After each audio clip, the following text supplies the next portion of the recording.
বাংলাদেশে যদি জনপ্রিয় একজন কন্টেন্ট ক্রিয়েটর তহিদ আফ্রিদি, তাকে নিয়ে কিন্তু সমালোচনা হচ্ছে। তিনি একটা পোস্ট দিয়েছিলেন সমর্থনে, তারপর সেটা রিমুভ করে নিয়েছেন, আবার বলেছিলেন যে হ্যাক হয়ে গেছে পেজ।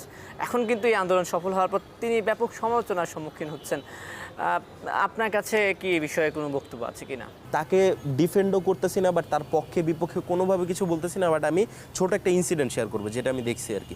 সো এই টাইমে তো প্রতিটা কন্টেন্ট ক্রিয়েটর উপর চাপ ছিল। লাইক সালমান ভাইয়ের একটা ইন্টারভিউতে আপনি দেখবেন সালমান ভাই বলতেছিল যে সে এক এক দিন এক এক বাসায় ছিল, তার মেয়েকে পাঠিয়ে দিয়েছিল অন্য বাসায়, সে এতটা টেন্স ছিল। হ্যাঁ, সো তহিদ আফ্রিদি একটা ইনসিডেন্ট আমার চোখের সামনে দেখা, তাকে নিয়ে নিঝুম মজুমদার পোস্ট করেছিল যে মাই টিভি তো আমাদের সরকার তোমাদের মাই টিভি করতে দিল, এখন তুমি আবু সাইদের ছবি কীভাবে প্রোফাইল পিকচার দাও। সে ফার্স্ট দিন আবু সাইদের ছবি প্রোফাইল পিকচার দিয়েছিল, ওই দিন নিঝুম মজুমদার ফার্স্ট পোস্ট করে।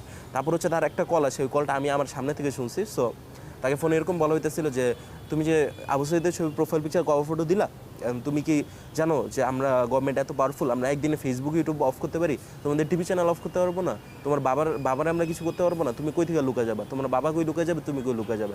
সো এত বড় একটা ক্রিয়েটার উপর এই লেভেলে চাপ ছিল।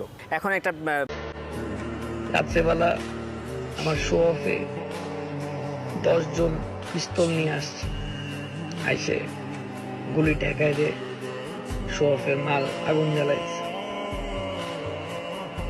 আমাদের শো অফের কম্পিউটার, মাই টিভির যত এডিটিং কম্পিউটার যা আছে লুটপাট করে নিয়েছে। এটা কোনোদিন একটা স্টুডেন্ট করতে পারে না।